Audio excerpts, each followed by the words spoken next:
हरे राम राम राम हरे हरे। आज भी उसे माइक में लगाओ, वो माइक लगाओगे नहीं? ऊपर वाला लगा दे। नहीं लगाना हो तो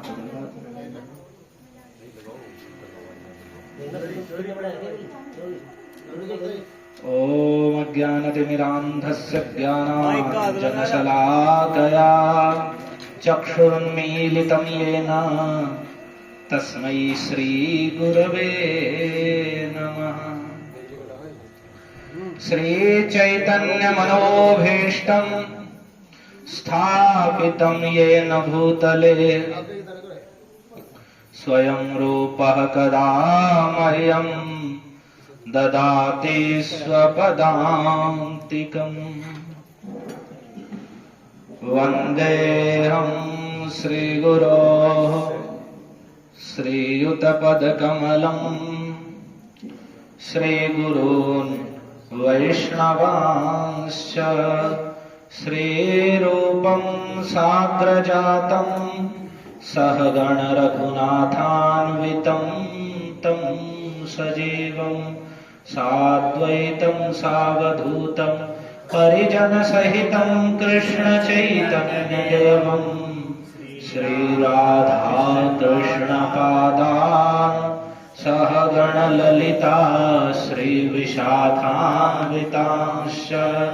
हे कृष्ण करुणा सिन्धो दीनबन्धो जगत्पते गोपेश गोपिकान्त राधाकान्त नमोऽस्तुते। तप्त काञ्चन गौराङ्गी राधे वृन्दावनेश्वरी वृषभानुसुते देवी प्रणमामि हरिप्रिये। नमो महावदान्याय कृष्ण प्रेम प्रदायते कृष्णाय कृष्ण चैतन्य नाम्ने गौरद्विषे नमः। जय श्री कृष्ण चैतन्य प्रभु नित्यानंद श्री अद्वैत गदाधर श्रीवासादि गौर भक्त वृंद। हरे कृष्णा कृष्णा कृष्णा हरे हरे हरे राम राम राम हरे हरे। ओम नमो भगवते वासुदेवाय। ओम नमो भगवते वासुदेवाय। ओम नमो भगवते वासुदेवाय। ओम नमो भगवते वासुदेवाय। ओम नमो भगवते वासुदेवाय। ओम नमो भगवते वासुदेवाय। हरे कृष्ण। आप सभी का स्वागत है कृष्ण कथा में। तो बड़ा ही पावन कार्तिक का महीना चल रहा है, जिसके विषय में कहा गया है कि कार्तिक में सभी को चाहिए कि प्रातः उत्थाय शौचादि कृत्वा गत्वा जलाशये कृत्वा च विधिवत स्नानं ततो दामोदरार्चनम, कि प्रातः ब्रह्म मुहूर्त में सभी को उठना चाहिए 4 बजे, और फिर शौच आदि के बाद गंगा जी, यमुना जी, राधा कुंड, श्याम कुंड आदि का स्मरण करते हुए स्नान करना चाहिए, और स्नान आदि करके भगवान दामोदर की अर्चना करनी चाहिए, भगवान श्री कृष्ण की आरती पूजा आदि करनी चाहिए। और फिर कहा है जो कार्तिक में व्रत धारण किए हैं, यानी कार्तिक में जो भक्ति का नियम लिए हैं, उन्हें मौन रहकर भोजन करना चाहिए, और घृत के घी का दीपदान करना चाहिए। यदि घी उपलब्ध नहीं है तो तिल के तेल से। और दिन को दिनम च कृष्ण कथया वैष्णवानां च संगमे नियतां कार्तिके मासी संकल्प। तो और जो अपना दिन है सुबह के समय उठकर भगवान का अर्चना आदि करके, और दिन कृष्ण कथा के साथ में और वैष्णवों के संग में व्यतीत करना चाहिए। इस प्रकार से अपने कार्तिक के समय में व्यतीत करना चाहिए। तो दीपदान का तो महत्व है ही, और अखंड दीपदान का भी कार्तिक में बड़ा महत्व है। भगवान के सामने जैसे नवरात्र में देवी के सामने अखंड ज्योत जलाते हैं, वैसे कार्तिक में भगवान श्री कृष्ण के सामने अखंड दीपदान करने का भी, मंदिर में भगवान के सामने या तुलसी जी के निकट में या मंदिर के शिखर पर दीपदान करने का भी बड़ा अत्यधिक महत्व बताया गया है। कैसा व्यक्ति कुटुंबियों सहित भगवान के धाम को प्राप्त करता है। हरे कृष्णा कृष्णा कृष्णा हरे हरे, हरे राम राम राम हरे हरे। और देखिए, हम भौतिक अभिलाषाओं से प्रेरित होकर जो अन्य चीजों के प्रति आकर्षित होते हैं, यहाँ कह रहे हैं कि जो भगवान को कार्तिक में दीप दान करता है, इसके विषय में बताया गया कि देखो, एकादश्याम परिदर्तम दीपम प्रज्वाल्य मूसिका मानुष्यम दुर्लभम प्राप्त पराम गति मवाप्य। शास्त्र में कथा है, चूहे ने मूसिका यानी चूहियां थी, और एकादशी के समय किसी ने दीप जलाया था, और तो दूसरे का दीप वहां रखा हुआ था, वह बुझ गया था। तो वह मूसिका वहां से निकली, तो उसके संपर्क से, उस चूहिया के संपर्क से दूसरे दीपक से उसका दीपक जल गया। तो इस पुण्य के प्रभाव से वह जन्मांतर में दुर्लभ मनुष्य जीवन उसने प्राप्त किया, और उसमें भक्ति करके परागति को प्राप्त किया उसने। तो एक चूहिया भी, यानी अनजाने में एक अन्य जीव के द्वारा भी भगवान को दीपदान हो गया, जो चूहा की योनि में है, उसके द्वारा भी उससे पहले मनुष्य जीवन प्राप्त हुआ, उसमें भगवान की भक्ति का अवसर मिला और भगवान के धाम को प्राप्त कर लिया। तो इतना महत्व दीपदान का है। और अन्य भी सभी कामनाएं तक भी करेंगे, धन आदि सब कुछ जो कामनाएं, कार्तिके दीपदानं तो कुर्यादियो वैष्णवालये धनम पुत्रो यशः कीर्तिर भवेत् तस्य च सर्वदा। जो भगवान केशव के मंदिर में कार्तिक के महीने में दीपदान करता है, उसे सर्वदा धन, पुत्र, यश और कीर्ति सब कुछ प्राप्त होते हैं। तो ये सारी चीजें भगवान की कृपा से सहज ही प्राप्त होती हैं कार्तिक में, श्री श्री राधा दामोदर के भक्ति करने से और दीपदान करने से। तो हमने कहा तक कल कथा सुनी थी, कोई बता सकते हैं? कल हमने कथा सुनी थी कि भगवान आनंद बाबा के व्रज में आए हैं, और व्रज में सब प्रकार की समृद्धि छा गई है। मानो लक्ष्मी देवी वहां चारों ओर सारी रिद्धि सिद्धियों सहित अटखेलियां कर रही है। लक्ष्मी जी का वह बागान जैसा हो गया, इतना सब प्रकार की समृद्धि से युक्त नंद महाराज का व्रज हो गया। तो ऐसा सभी लोग जो ब्रजवासी हैं, उनके हृदय में आनंद उल्लास छाया हुआ है। तो जब ये उत्सव मना लिया नंद महाराज ने, तो उसके कुछ दिनों बाद उन्होंने गोपान गोकुल रक्षायाम निरूप्य मथुराम गता। अन्य जो गोप थे, क्योंकि नंद महाराज सबके हेड हैं, एक तरीके से मुख्य हैं, तो अन्य गोपों को उन्होंने व्रज की सुरक्षा आदि के कार्यों में लगाया, और स्वयं कंस का वार्षिक कर चुकाने के लिए मथुरा को चले गए। बहुत से जो गोप हैं, दही, दूध, घी आदि लेकर के कंस का वार्षिक कर, क्योंकि कंस राजा है मथुरा का, और ये सब उस राज्य के अंतर्गत प्रजा हैं, तो वर्ष भर में इन्हें कर देना होता है, जैसे टैक्स जमा करते हैं। तो उसी कर को देने के लिए भगवान के जन्म के कुछ दिनों के बाद, कुछ दिन का मतलब 1-2 दिन बाद ही, या 3-4 दिन बाद, वे दूसरे गोपों को गोकुल की रक्षा में लगा करके और स्वयं मथुरा के लिए चले गए। तो जब मथुरा में गए कंस का कर चुकाने के लिए, तो इधर वसुदेव जी को यह बात पता चली। वसुदेव जी उस समय मथुरा में ही थे।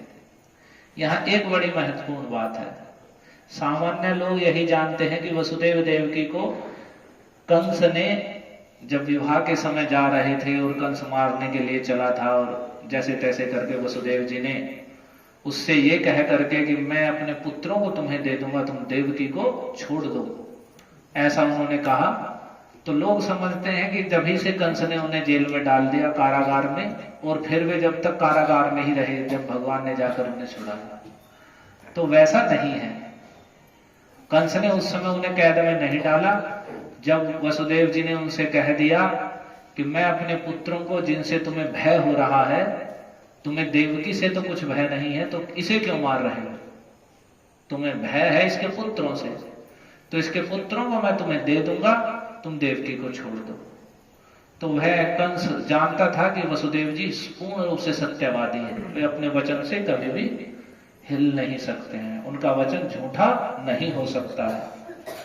तो कंस ने इस बात को जानता था, तो उन्होंने ये विश्वास किया और वसुदेव देवकी को फिर छोड़ दिया, वे अपने घर चले गए। तो जब वसुदेव जी का पहला पुत्र हुआ, कीर्तिमान जिसका नाम था, वे उसे लेकर कंस के पास आए। तो जब कंस के पास आए तो कंस बड़ा प्रसन्न हुआ कि देखो ये तो अपनी बात में, सत्य में पूर्ण रूप से स्थित है। बताओ, इनका पुत्र है, पहला ही पुत्र, फिर भी ये मुझे लाकर दे रहे हैं। तो कंस बड़ा संतुष्ट हुआ। तो कंस ने कहा कि नहीं, मुझे इस बच्चे से कोई भय नहीं है, मुझे तो 8वीं संतान से भय है, तो तुम इसे ले जाओ, मैं इस नन्हे से बच्चे का क्या करूंगा, ले जाओ इसे। तो वसुदेव जी फिर वापस घर आ गए, लेकिन वे जानते थे कि कंस बड़ा दुष्ट है, और जो दुष्ट लोग होते हैं उनकी बात का कोई मूल्य नहीं होता, वे कभी भी अपनी बात से मुकर सकते हैं, अपनी बात को छोड़ सकते हैं। तो उसके बाद देवर्षि नारद कंस के पास आए, उन्होंने कहा कंस से कि देखो ये जो वसुदेव देवकी आदि हैं और नंद आदि गोप हैं, सबके सब देवता हैं, और असुरों का भार बढ़ गया है पृथ्वी पर, और ये सब असुरों के वध की तैयारी की जा रही है देवताओं के द्वारा। तो कंस ने जैसे ही ये सुना तो कंस जान गया। कंस को पता था कि पहले वह कालनेमी नाम का असुर था, और देवासुर संग्राम के समय भगवान विष्णु ने उसका वध किया था। तो उसे ये समझते देर न लगी कि ये तो सब देवता हैं, और हो ना हो निश्चित रूप से जो देवकी का 8वां गर्भ है वह निश्चित रूप से विष्णु ही है, जो मेरा वध करने के लिए देवकी की 8वीं संतान के रूप में आने वाले हैं। तो ऐसा जान करके तब उसने वसुदेव देवकी को पकड़ करके जेल में डाल दिया, अपने पिता उग्रसेन को भी कैद कर लिया और स्वयं राजा बन के बैठे। तो उसके बाद जब उसने सबको मार दिया, उनके 6 पुत्र मार दिए, और जो 7वें पुत्र के रूप में जब बलराम जी आए देवकी के गर्भ में, तो भगवान ने योग माया को आदेश दिया, जिस योग माया का अंश ही ये महामाया दुर्गा देवी आदि हैं। तो उसे आदेश दिया कि तुम देवकी के गर्भ को रोहिणी के गर्भ में रख दो। तो भगवान की आज्ञा पा करके योग माया आई और उसने देवकी के गर्भ को रोहिणी के गर्भ में स्थानांतरित कर दिया। तो लोक में ये चर्चा हो गई कि देवकी का तो 7वां गर्भ नष्ट हो गया। फिर 8वें गर्भ के रूप में स्वयं भगवान श्री कृष्ण आए। तो उसी समय रात्रि के समय भगवान प्रकट हुए अपने चतुर्भुज नारायण रूप में, और फिर वसुदेव देवकी को उनके पूर्व जन्म की बात बताई कि तुम पहले पृश्नि और सुतपा नाम के प्रजापति थे, और ब्रह्मा जी ने तुमसे सृष्टि करने के लिए कहा था, तो इसके बाद तुमने सृष्टि करने के ना करके बल्कि मुझे प्रसन्न करने के लिए देवताओं के 12,000 वर्षों तक केवल वायु पी करके और पत्ते खा करके और अपने हृदय को पूर्ण रूप से मुझ में लगा करके मेरी आराधना की थी। देवताओं के 12,000 वर्ष, देवताओं के 12,000 वर्ष का मतलब हमारा 1 वर्ष देवताओं का 1 दिन होता है, 1 दिन रात। तो ऐसे देवताओं के 12,000 वर्ष तक पृश्नि और सुतपा ने आराधना की भगवान की तपस्या पूर्वक। तो भगवान प्रसन्न हुए, प्रकट हुए, और उन्होंने भगवान से भगवान के जैसा ही पुत्र की याचना कर दी कि हमें आपके जैसा पुत्र चाहिए। इतनी बड़ी तपस्या की। तो फिर भगवान उनके पुत्र बने पृश्नि गर्भ के रूप में। फिर आगे वे ही कश्यप और अदिति बने, तो भगवान वामन रूप में उनके पुत्र के रूप में आए। फिर वही वसुदेव देवकी के रूप में आए, तब भगवान कृष्ण रूप में उनके वहां अवतार ग्रहण किए। तो फिर भगवान बालक का रूप धारण कर लिया, और वसुदेव जी उन्हें लेकर के गोकुल में चले गए। और गोकुल में जाकर के भगवान को, तो वहां जब गए तो उस समय भगवान की योग माया के द्वारा सब अचेत थे, किसी को कुछ पता नहीं चला। यशोदा जी के यहाँ एक पुत्री ने जन्म लिया था योग माया ने, देवी का ही जन्म हुआ था। तो लेकिन यशोदा माता भी उस समय भगवान की योग माया के द्वारा अचेत थी, उन्हें पता नहीं था। उन्हें यह तो पता था कि उनके संतान हुई है, लेकिन पुत्र हुआ है पुत्री हुई है इसका पता नहीं था। तो वसुदेव जी गए सीधे, वैसे जाते रहे, वैसे वैसे दरवाजे सब खुलते गए और वहां जाकर के भगवान को वहां रख दिया अष्टा जी के पास में, और योग माया को लेकर के वापस आ गए। फिर जब वहां आए तो वे सब जो योग माया के प्रभाव से सब अचेत पड़े थे, उसने रोना प्रारंभ किया, सबकी नींद खुल गई। कंस आया दौड़कर, फिर उसने उसे भी मारना चाहा तो आकाश में चली गई, उसने अष्टभुज रूप धारण कर लिया और कंस को कहा कि तुझे मुझे मारने से क्या मिलेगा, अरे मूर्ख, तुझे मारने वाला तो कहीं और जन्म ले चुका है। तो जब उसने ऐसा कहा तो कंस को बड़ी ग्लानि हुई फिर, और कंस को इतनी ग्लानि हुई वह वसुदेव देवकी के पैरों में गिर के क्षमा मांगने लगा। अहो भगिन्य हो भामा, हे बहनोई जी, मैं बड़ा पापी हूं, मैंने देखो ये मुझे नहीं पता था, लोग ही झूठ बोलते हैं, विधाता भी झूठ बोलता है। इसने कह दिया 8वां गर्भ तुझे मारेगा, ये 8वीं हुई कन्या, ये भी आकाश में चली गई, और मैंने तो इसी चक्कर में आपके इतने सब बच्चों का वध कर दिया, और मुझे आप क्षमा कर दीजिए, आप तो साधु पुरुष हैं। और ऐसा करके बहुत लंबी उसने उनसे हाथ जोड़ के, उसके आंसू बह रहे थे, चरणों में लौट रहा था, और वसुदेव देवकी से प्रार्थना की मुझे क्षमा कर दीजिए, और वसुदेव देवकी ने क्षमा भी कर दिया उसे। और उसके बाद फिर वे घर चले गए। तो वे तब से घर में ही रहे। फिर उसके बाद एक अरिष्टासुर, जब भगवान ब्रज में थे, कुछ बड़े हो गए थे, अरिष्टासुर आया था एक बड़े सांड का रूप धारण करके। तो वो भगवान ने जब उसका वध कर दिया अरिष्टासुर का, तब उसके बाद फिर देवर्षि नारद ने जाकर कंस को कहा कि देखो ये सब देवता लोग हैं। तब फिर कंस ने उन्हें दोबारा जेल में डाला था, नहीं तो इस समय वे कारागार में नहीं थे।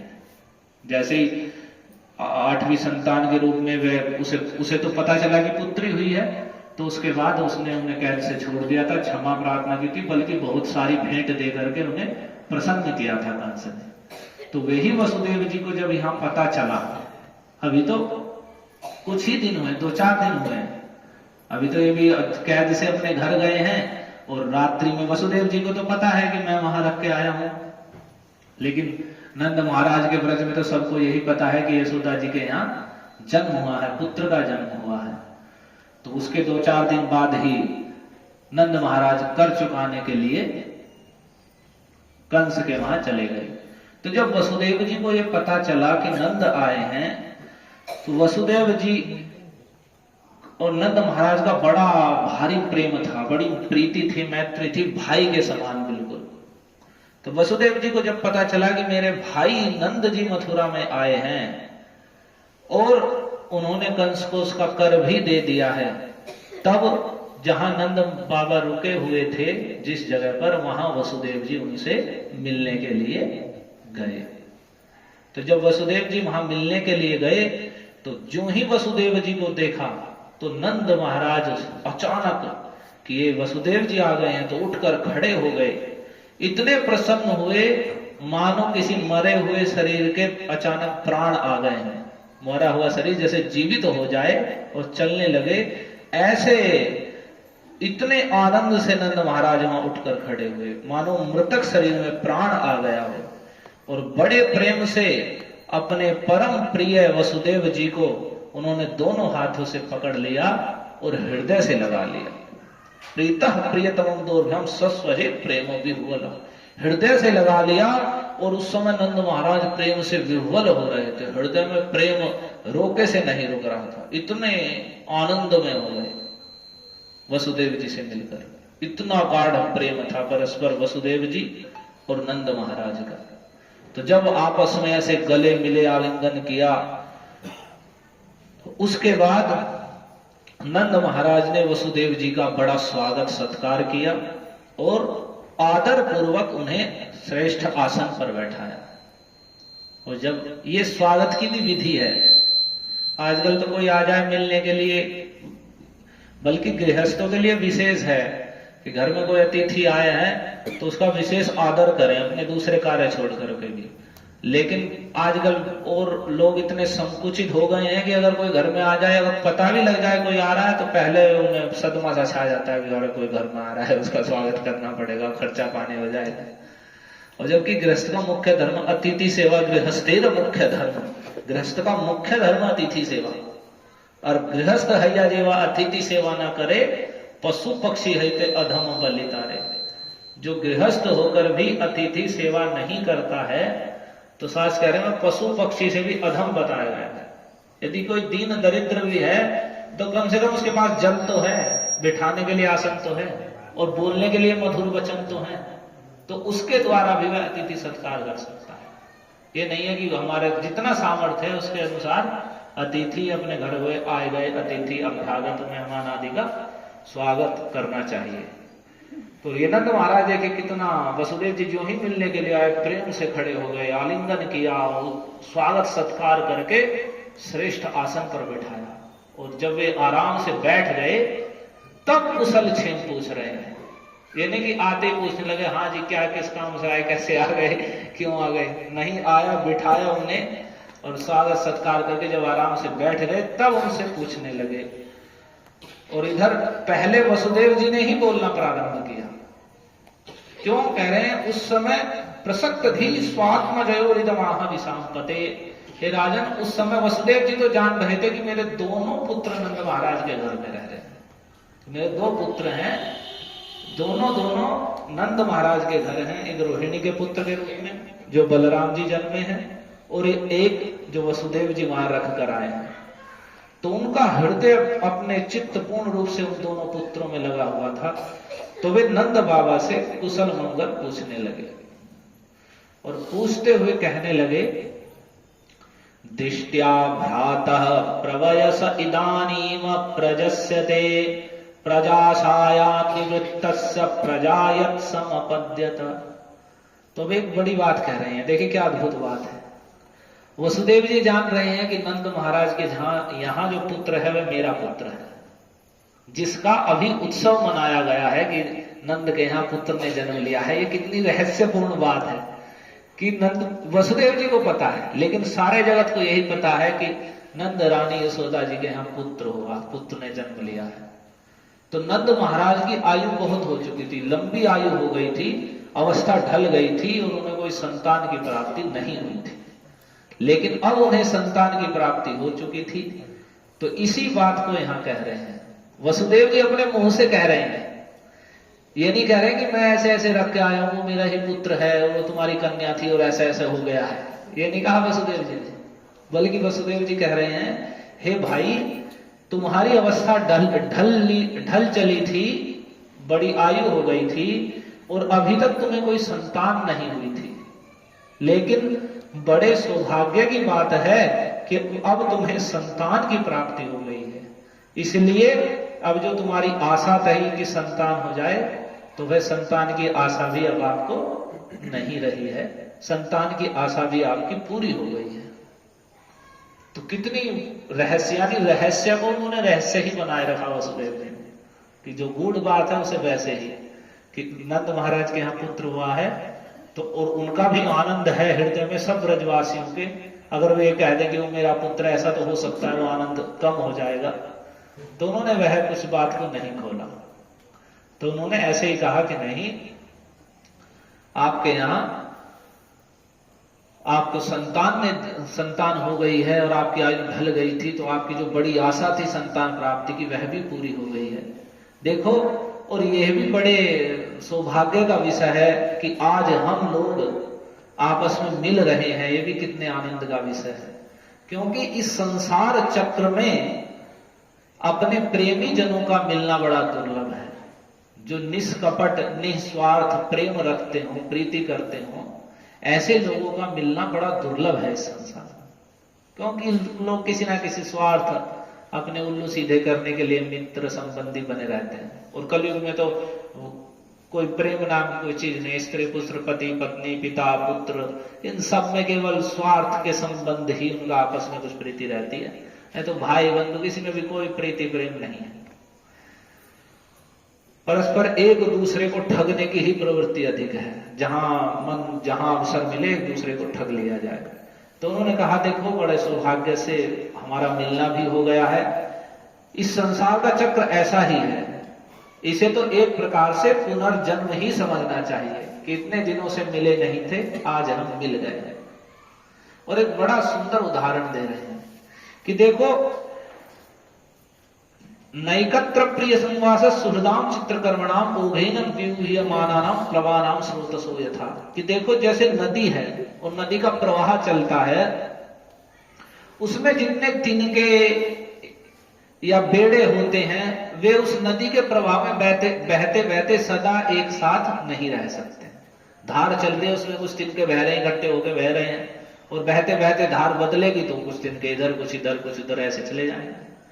तो वैसे ही जैसे नदी के प्रबल प्रवाह में बहते हुए तिनके सदा एक साथ नहीं रह सकते, वैसे ही जो सगे संबंधी या प्रेमी जन हैं उनका भी एक स्थान पर रहना संभव नहीं है।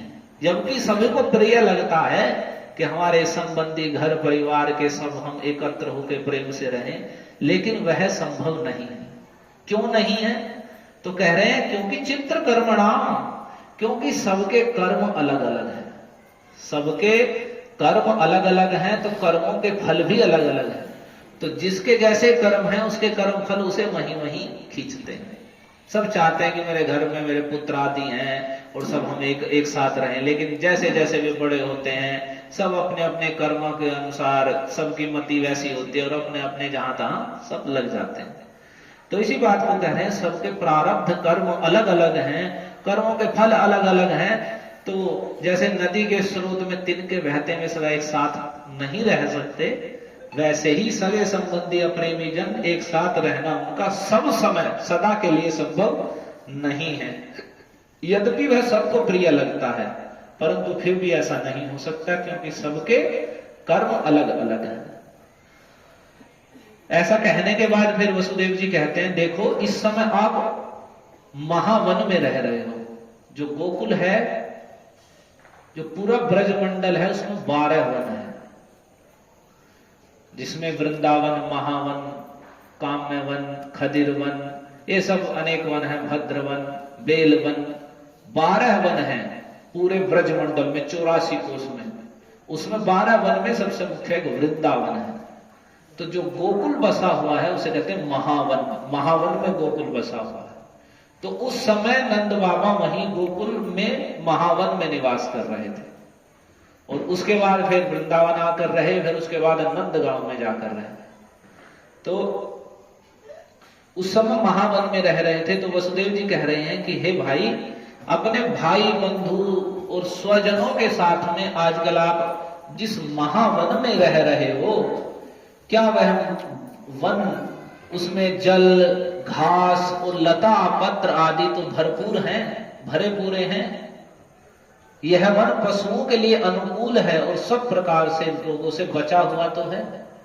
यानी उनसे पूछ रहे हैं, जब हम सगे संबंधी मिल रहे हैं तो लोग पहले ही पूछते हैं काम क्या है और काम को पूछते हैं, लेकिन यहां वसुदेव जी क्या आदर्श कह रहे हैं?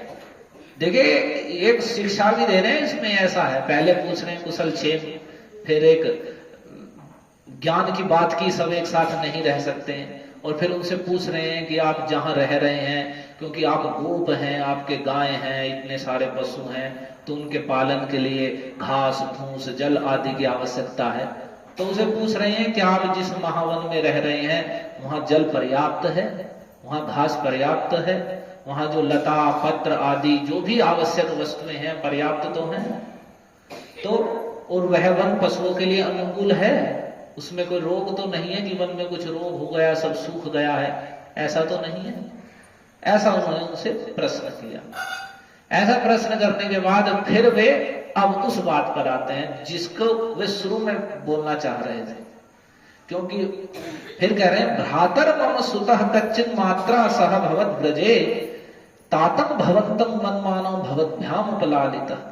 कह रहे हैं कि एक और भाई बताइए कि मेरा लड़का, मेरे लड़के नहीं कह रहे, मेरा लड़का अपनी माता रोहिणी के साथ तुम्हारे ही ब्रज में रह रहा है, तुम्हारे ही घर में, तुम्हारे ब्रज में रह रहा है। मेरा एक पुत्र अपनी माता रोहिणी के साथ, रोहिणी जी वसुदेव की पत्नी है और वसुदेव की कई पत्नियां थी, 7 बहन तो देवकी जी हैं, देवकी जिसमें सबसे छोटी थी, वे भी सब वसुदेव जी की पत्नी है, और भी रोहिणी, पूर्वी, भद्रा, इला और रोचना, ये सब भी वसुदेव जी की पत्नियां हैं।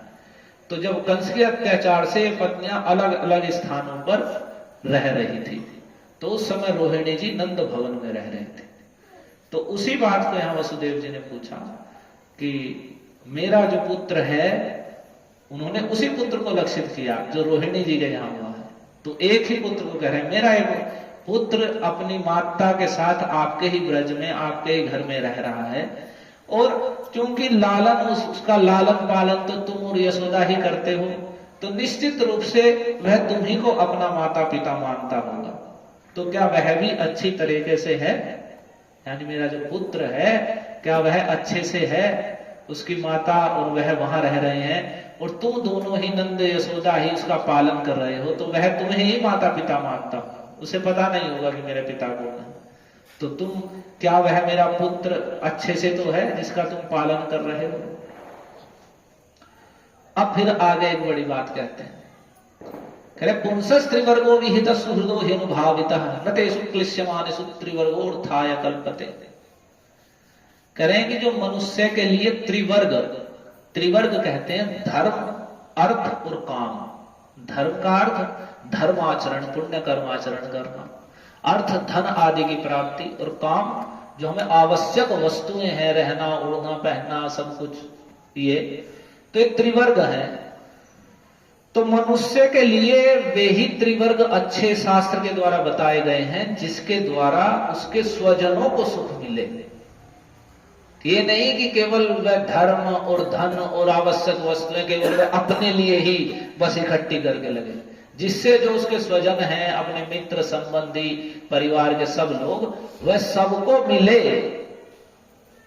उस धर्म के द्वारा या उस धन के द्वारा या जो भी संपत्ति आदि है उसके द्वारा उन सभी को सुख मिले, वही शास्त्र के द्वारा विहित है। जिससे केवल अपने को ही सुख मिलता है, और जो दूसरे संबंधी और स्वजन हैं, परिवार आदि के लोग हैं, मित्र आदि हैं, वे सब दुख भोग रहे हैं, और हम पैसे वाले होकर के हम आनंद मना रहे हैं। तो कह रहे हैं वैसे धर्म, अर्थ और काम हितकारी नहीं है, उनसे कल्याण नहीं होता है। यानी अगर हमारे पास धन आदि प्राप्त है, धन संपत्ति आदि, और या धर्माचरण भी हमने जो कर रहे हैं, तो जब हम सबके साथ धर्माचरण कर रहे हैं, घर परिवार मित्र आदि के साथ में, और जो हमारे पास धन है उसके द्वारा हम सबका पालन कर रहे हैं जो आवश्यक है, या जो हमारे पास रहने की, ओढ़ने पहनने की, खाने की वस्तुएं हैं, उसके द्वारा उन सभी स्वजनों को सुख मिल रहा है, तभी वह उसके लिए हितकारी है। और यदि केवल अपना ही पेट भरा जा रहा है और अन्य सभी जो अपने मित्र परिवार आदि के सब लोग हैं या घर के हैं और वे सब दुखी हैं, तो वैसा जो धन, अर्थ आदि है वह सुख देने वाला या कल्याण करने वाला नहीं। और आजकल प्राय ऐसा देखा जा रहा है कि किसी को धन आदि प्राप्त हो गया, किसी के घर में एक व्यक्ति को नौकरी चाकरी लग गई, सबसे पहले वो वहां से निकलता है और घर वालों को छोड़ के कि तुम सब ऐसे ही पड़े रहो और मैं अपना सुख लूटूंगा। और ये लोगों की मानसिकता हो रही है कि किसी के पास धन आदि प्राप्त है घर में, पहले ये सोचते थे बड़ा संयुक्त परिवार है, कोई एक व्यक्ति उसमें धन कमाने लगा तो सब सोचते थे कि चलो एक व्यक्ति तो लग गया, अब सबका भरण पोषण अच्छे से होगा। और अभी स्थिति ऐसी है कि एक भाई भी अच्छे से नौकरी चाकरी करके या धन वाला हो जाए और दूसरा उसका भाई पूरा दरिद्र है तो वो पूछेगा नहीं उसे पूछेगा ही नहीं उसे, वह केवल अपना भरने में लगे हुए। तो ऐसी ये दुर्वस्था है। और यहाँ वसुदेव जी कितनी बड़ी बात कह रहे हैं, क्यों कह रहे हैं? क्योंकि नंद महाराज सक्षम हैं, तो वे उनके मित्र भाई तुल्य वसुदेव जी हैं, और इस समय वे कंस के सब अत्याचार से पीड़ित हैं। तो उनकी वसुदेव जी की पत्नी रोहिणी जी और उनका पुत्र वहां उनके घर रह रहे हैं, तो वसुदेव जी को कोई चिंता नहीं कि नंद महाराज सब प्रकार से उनका पालन करेंगे। इसलिए उन्होंने कहा वह तो तुम्हें ही माता पिता मानता होगा, पता भी नहीं चलेगा उन्हें बलराम जी को कि भाई मैं किसी दूसरे के घर में रह रहा हूं, ऐसा आभास भी नहीं होगा। तो ये कितना श्रेष्ठ आचरण है कि मित्र के पत्नी और बच्चे रह रहे हैं और उन्हें आभास में ना हो किसी दूसरे के घर में रह रहे हैं। आपने सुना कल रोहिणी माता जब उनके यहाँ पुत्र हुआ नंद महाराज के यहाँ, तो रोहिणी माता ही घर की स्वामिनी की भांति सब स्त्रियों का आदर सत्कार कर रही है। और जो चाहे सबको दे रही है, मुक्त हस्त थे। तो इस प्रकार से वे ही मानो गए है स्वामिनी है। तो इतना श्रेष्ठ जो हमारी सभ्यता और आचरण है, जो हमें ऐसे सीखने के लिए भी मिलता है। तो इसी बात को वसुदेव जी ने कहा कि मनुष्य के लिए भी धर्म अर्थ काम शास्त्र द्वारा विहित है, जिसके द्वारा उसे और जो भी अपने शरीर संबंधी स्वजन हैं, अपने लोग हैं, उन सब का भरण पोषण हो, सब उससे सब सुख प्राप्त करे।